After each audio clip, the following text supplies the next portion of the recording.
Okay, in this lesson we're going to talk about text in After Effects. I have a couple examples. I've just made the word text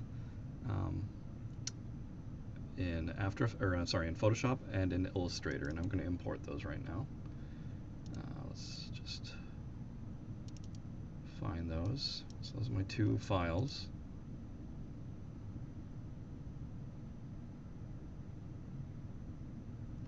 Okay, and then I'm just going to make a new composition, and let's just make it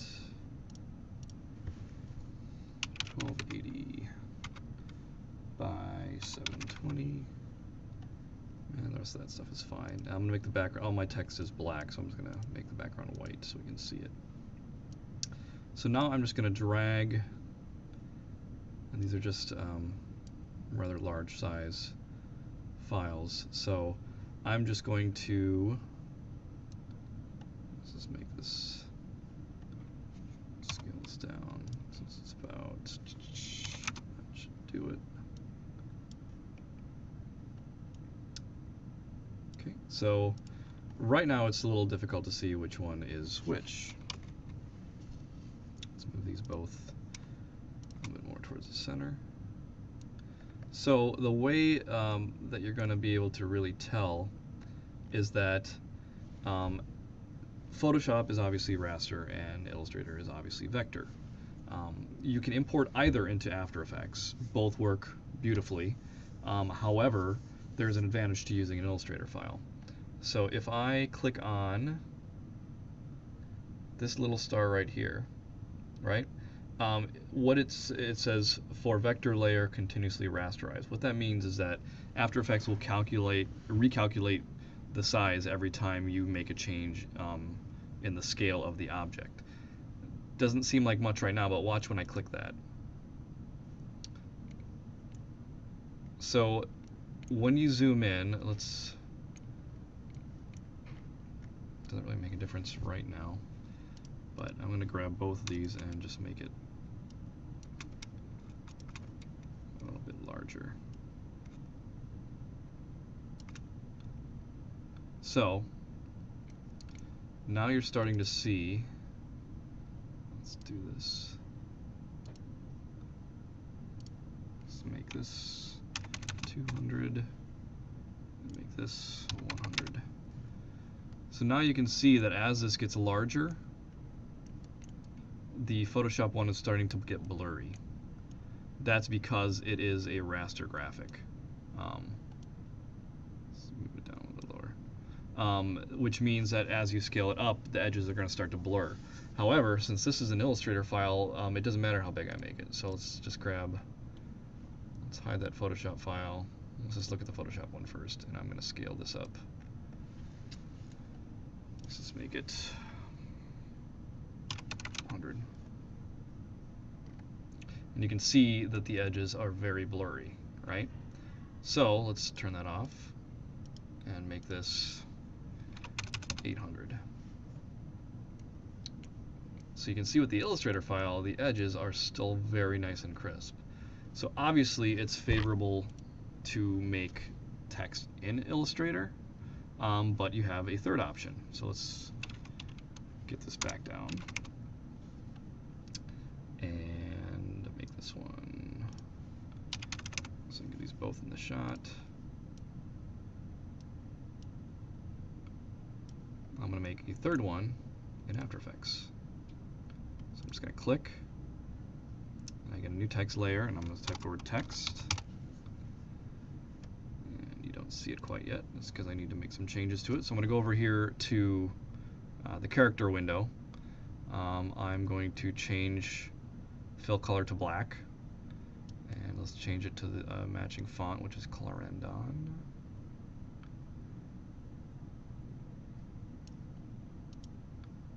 And then match the size, and there you go. So making it in After Effects, you're going to be able to obviously get the benefits of it being vector because it's After Effects, so it's going to continuously rasterize it based on what size it is. Oops. Select those so I can get these into position. Oops.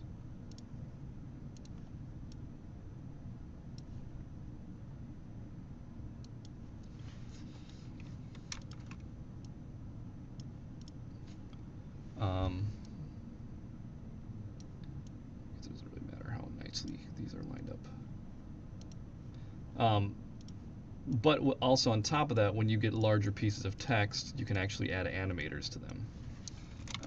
What does that mean? I will show you. Oops, wrong one.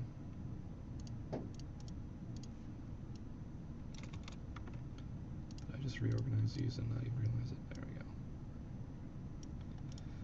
go. So let's turn off the Photoshop and Illustrator ones and just look at this one. So let's go to Window. We want effects and presets. So let's get rid of the character window right now. And effects and presets, let's bring that over here. So I can go down to text.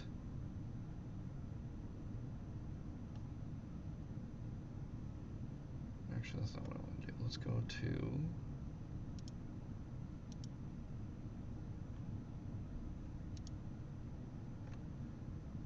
let's see what the best one to use would be.